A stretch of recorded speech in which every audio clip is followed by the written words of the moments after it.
Hello viewers, আসসালামু আলাইকুম। Welcome back to my channel. আশা করি আপনারা সবাই ভালো আছেন, আমিও ভালো আছি আল্লাহর রহমতে। শীতের সকালে গরম ভাতের সাথে যদি ছোট মাছের আলু এই পুরপুরি থাকে তাহলে তো কোনো কথাই নাই।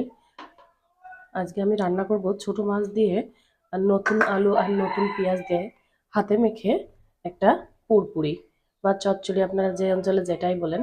চলুন রান্নাটা স্টার্ট করি। আমি ফার্স্টে একটা কড়াইয়ে আলুগুলো সুন্দর করে ধুয়ে কুটে নিয়েছি, দিয়ে নিব। এরপরে দিয়ে দিব ধুয়ে কেটে রাখা পেঁয়াজগুলো। আমি এখানে একটু বেশি করে পেঁয়াজ দিয়েছি, সাথে কিছু কাঁচামরিচ নিয়েছি। এবার আমি এগুলো সুন্দর করে মাখিয়ে নেব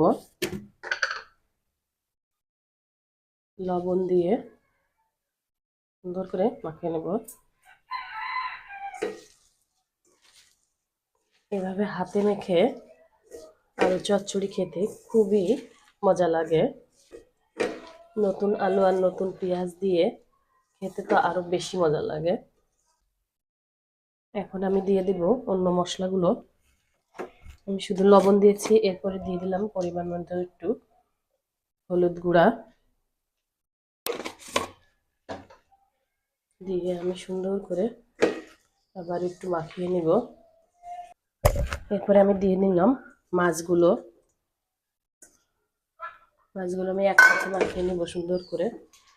এটা হলো ছোট মাছ, পাঁচমিশালি মাছ আছে এখানে, চুচড়ো মাছ আছে, কিছু টাকি মাছ আছে, পুঁটি মাছ আছে। সুন্দর করে আমি মাখিয়ে নিয়েছি। এরপরে আমি দিয়ে নিব পরিমাণ মতো তেল। দিয়ে আমি একটু মাখিয়ে নেব। এটা খেতে কিন্তু অসাধারণ লাগে। এখন আমি দিয়ে দিব পরিমাণ মতো একটু পানি। অল্প পরিমাণে পানি দিলাম, দিয়ে আমি চারকোনা এরকম করে নিচে নামিয়ে এবার আমি চুলাটা অন করে দিয়ে একটু ঢেকে দিব।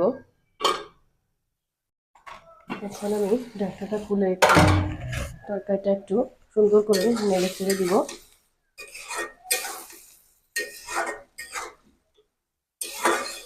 এখন আমি দিয়ে দিব একটু রসুন আর একটু জিরা বাটা। এটা দিলে তরকারির স্বাদটা অনেক গুণ সুন্দর হয়। আপনারা চেষ্টা করবেন চচ্চড়িতে সবসময় জিরা আর রসুন বাটা দেওয়ার, তাহলে খেতে খুবই স্বাদ হয়। আমার পুরপুরিটা প্রায় হয়ে আসছে, ঝোলটা টেনে গেছে। ঝোলটা শুকিয়ে নেব একবারে।